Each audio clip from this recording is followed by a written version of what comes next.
नमस्ते। मैं सोनाली आप सभी का स्वागत करती हूँ मेरा YouTube channel astrology with Sonali में। आज हम लोग डिप्रेशन के बारे में बात करेंगे। देखिए, सभी के जीवन में कभी ना कभी इंसान डिप्रेस्ड हो जाता है, क्योंकि कुछ ना कुछ इशू, जैसा कि कभी फाइनेंशियल इशू होते हैं, तो कभी फैमिली मैटर होता है, कभी मैरिज इशू होते हैं, रिलेशनशिप, कुछ ना कुछ जीवन में कहीं ना कभी ना तो भी प्रॉब्लम आ ही जाता है और इंसान डिप्रेस्ड हो जाता है कुछ टाइम के लिए। बट मैंने देखा है कि कुछ लोग छोटी छोटी बातों पे भी डिप्रेशन में चले जाते हैं। तो क्या एस्ट्रोलॉजी से हम ये जान सकते हैं कि ये डिप्रेशन इंसान को क्यों होता है? और सबसे इम्पोर्टेंट बात, क्या हम इस डिप्रेशन से बाहर आने के लिए हमें एस्ट्रोलॉजी कुछ हेल्प कर सकती है? तो देखिए, सबसे पहले मैं आपको बताना चाहूँगी कि डिप्रेशन का कारक ग्रह क्या है। देखिए, मन का मून हमारे मन का कारक ग्रह है। मून यानी चंद्रमा। चंद्रमा हमारे मन को इंडिकेट करता है। देखिए, वेद में कहा गया है, चंद्रमा मनसो जातका, मतलब कि हम सुख और दुख दोनों की अनुभूति मन से ही करते हैं। हमें अगर कभी खुशी होती है या अगर हमें दुख भी होता है तो वो हमारा मन महसूस करता है।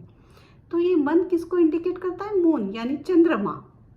और जब चंद्रमा और उसके साथ में शनि बैठे होते हैं, शनि यानी सैटर्न, चंद्रमा और शनि जब ये जोड़ी आपकी कुंडली में कहीं भी बैठी हो, और ख़ास करके फर्स्ट, सिक्स, एट्थ और 12th हाउस में बैठी हो, तो ऐसे वक्त इंसान को बहुत जल्दी डिप्रेशन में इंसान चला जाता है।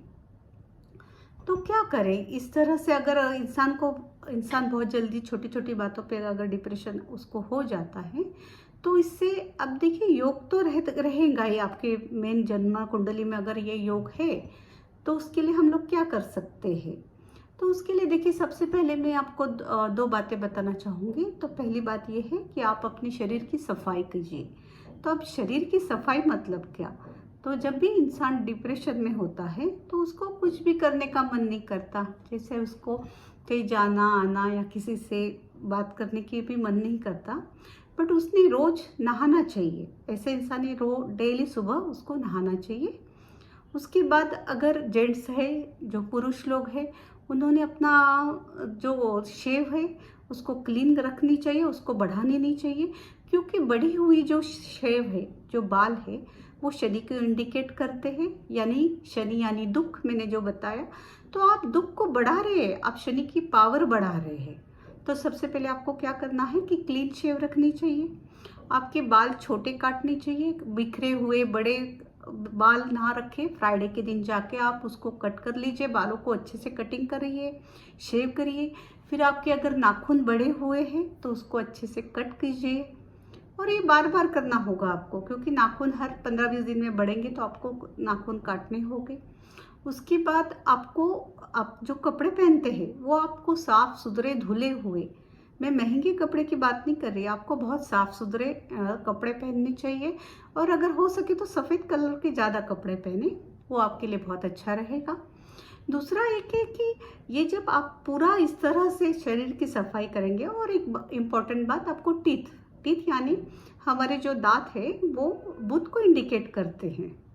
बुध यानी बुद्धि। तो आपको रोज डेली ब्रश भी करना चाहिए, क्योंकि उससे आपके बुध ग्रह बलवान बनता है और आपको अच्छी बुद्धि मिलती है, आपको सही से मार्क मिलने शुरू हो जाते हैं जीवन में। तो ये जो बेसिक बातें हैं वो आपको करनी चाहिए। अपनी सफाई, अपने शरीर की सफाई रखनी चाहिए। अब उसकी बात आती है आपके घर की सफाई की। देखिए, घर की सफाई आपको, अगर आपके घर में कुछ पुराने चीज़ें पड़ी हुई है, या तो पुराने कपड़े हैं, कुछ सामान है, धूल मिट्टी लगी हुई कुछ अगर जगह है, तो सबसे पहले आप उसको क्लीन कर दीजिए और सारी पुरानी चीज़ें बाहर निकाल दीजिए। कपड़े पुराने डोनेट कर दीजिए, हो सके तो इस तरह के घर में स्पेस तैयार कीजिए। देखिए, काफ़ी लोग कहते हैं कि हमारे मेमोरी होती है, ओल्ड कुछ चीज़ें संभाल के रखते हैं 20-20, 30-30 साल पुराना। देखिए, मैं मानती हूँ आपका उससे अटैचमेंट होगा, बट जीवन चलने का नाम है। आप पुरानी बातों को लेकर नहीं बैठ सकते। आपको अगर आगे बढ़ना है तो आपको घर की सफाई करनी होगी। घर को क्लीन रखिए, चमकदार बना दीजिए घर को। उससे काफ़ी फ़र्क पड़ेगा। तो ये जो 2 मैंने आपको उपाय बताए, ये आप 2-3 महीने करके देखिए, आपको ज़रूर इसका फ़ायदा होगा। आशा करती हूँ आपको ये मेरा वीडियो बहुत अच्छा लगा होगा। तो प्लीज़ लाइक बटन दबाइए, सब्सक्राइब कीजिए। Thank you so much.